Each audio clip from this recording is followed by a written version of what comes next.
nga tatubulira kyekigenda maso ye ng'omuyimbi ayongedde okuba nga annyonnyolera nga tottola n'agamba baproducer abatali serious I will not work with them era n'abakakasiza ddala nti nze Azawi ku level gye ntuuseeko ku show gye nakuba ddala ffenna twamuwagira naffe twakiraba bwe tuba twagala bano abaana ddala tubalabire wali mu kirenga we tuwaana aba Nigeria atukakasizza she will not work with any producer ng'olina ebigoma ebiri awo ebisaakaala okubamu bukubi olwisayo ennyimba kuba bagala music to go ahead era suubiza nti munange temulowooza mbu bampasheera munange abalala babeerabira temulowooza mbu era munange bavinka tebabaliiko very soon after winning waji omwana ono asuubiza waliyo show ya vinka era tugisuubirira ddala naye tujja muwagira she's a very good talented woman era byakola tubyagalira ddala n'ebirala bingi bye boogeddeko on this one on one ku 360 kawunye mu ye ne Jonathan Jackster Mugudwa wakubye Zoe Ground is yenkanane almost cricket oval.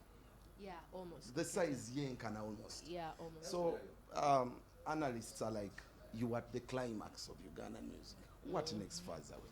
It feels like what you oh my God, it's your first concert and this is cricket oval, you're banging it. You see, we see the banner boys come and fill those places. We see the Azawi.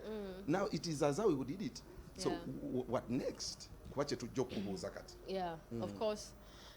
What next for me is, is elevation, having more leverage as a brand, collaborating with bigger companies, artists. Of course, muziki. Of course, as an artist, of course, I want to also transition and evolve.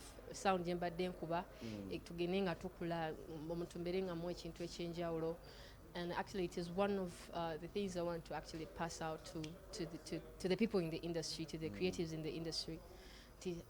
Even to be choose, sound ye choose, audience na ye choose, audience ye myaka abiri oba 10 emabega siye yalero siye yakaka siye so obo kyakole kintu kyekimu kyewakola emyaka 10 emabega speed ye tekola kulinda okay so kati ba producer aba artist but then saba to be very very like sensitive regards sound also nze solo kuimba Oluganda but on sounds that is ekuze eri rich kitegera so a producer weba kuyita kirabere mu bwongo you want to challenge ka sound because olaba we've had a lot of complaints that Nigerians but these guys honestly very inevitable they give you good sound omuntu asobola okuba ekiyimba ekyakabi ekisound ekyakabi nenenga nebyayimba tobitegeera tobiwulira so kati ba producers it is upon you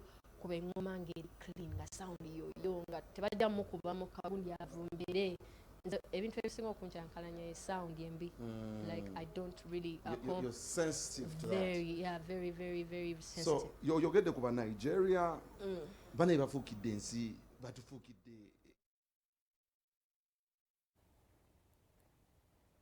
Okay, that is about Azawi tukwebaliza ddala mukwano ka music akalungi music for the soul music gwe tuwuzayo tugamba nti ddala Uganda ina abaana balina ku bitone era nga Swangs Avenue gwe mulimu gwesinza okukola otufunira abaana balina ebitone twali twakoma wali tumanyi ba Roger tumanyi Jeff Chiwa nga tumanyi ba manager bwe basinga naye ate bana abaana nabo bajja ne bagamba naffe tusobola tokuli gwonyoma kwaba abawala abasatu embeera bwetyo bwetambula wabula ate twaguddeko ku Zani Ladies ngono